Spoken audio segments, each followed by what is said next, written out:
Good morning, guys. Today is Friday, March 20, and a holiday. Regular holiday. Today is Feast of Ramadan.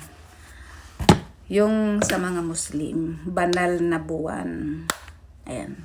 Mag-ano ako ngayon, sunscreen. With this Korean sunscreen. Banal na buwan ng mga Islam or Muslim.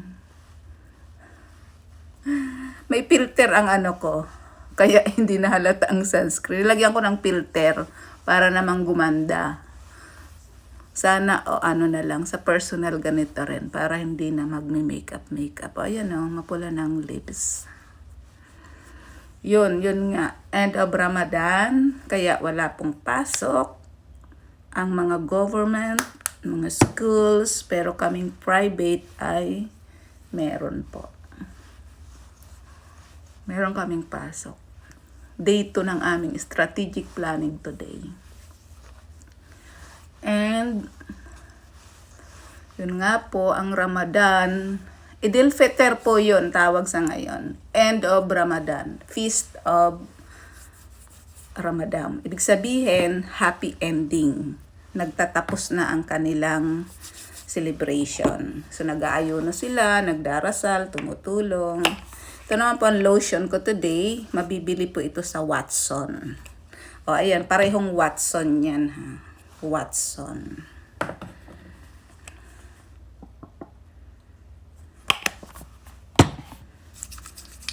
Siguro walang traffic. Kaya, ayan. Nag-ano muna ako. TikTok. TikTok.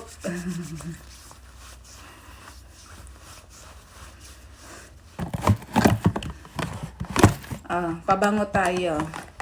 Ito ay Versace. Versace pa lang ang basa dito. This is so mabango, you know. Very, very mabango. And lasting siya. Long lasting. Mga 8 hours. 6 to 8 hours. Yan. Tipidin natin kasi mahal. So, ibig sabihin, ay maglagay pa pala tayo dito. Kailangan daw dito daw naglalagay. Ayan.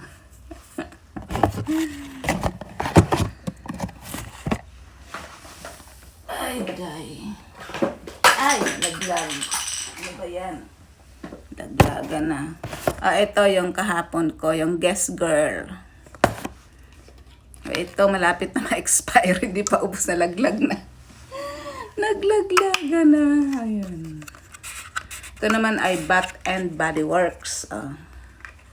Ito hindi pa nagagamit. Gamitin ko na kaya. Ma-expire na, idalhin ko na nga. And lagay tayo sa cheeks. May filter yan, ha. Lagay tayo nito. Thank you sa filter. Nakakaganda na. And lagay na tayo nito sa mata. Ito lang na paborito natin. Ito.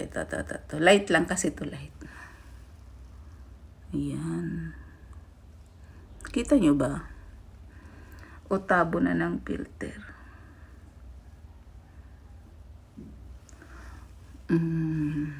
Simplicity is beauty daw. Kaya light lang.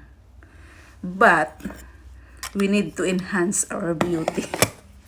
Oh, where's my lipstick? Nandun nga pala sa Mamaya na ako magli-lipstick kasi kakain pa ako lugaw sa office. May lipstick na naman dito sa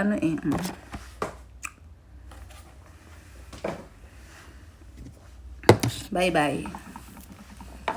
I will go to na. Bye-bye. Happy Friday. Sa mga walang pasok, matulog pa kayo.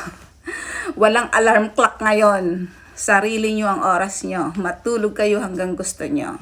Sa mga nanay dyan, pagbigyan nyo ang mga anak ninyo, mga estudyante, mga anak nyong nagtatrabaho, Bigyan nyo ng time na matulog hanggat gusto nila. Pero, bago mag-12, gisingin nyo na. Magagutom na yon, dehydrated na. Ganun mga bata eh. Pag walang pasok, kahit ako pag walang pasok, nagising ako mga 7, 8. Aba, yun na nga lang yung yung time na gusto ko. Kasi kapag may pasok, ang gising ko ay dahil sa gusto ng alarm clock. Bye!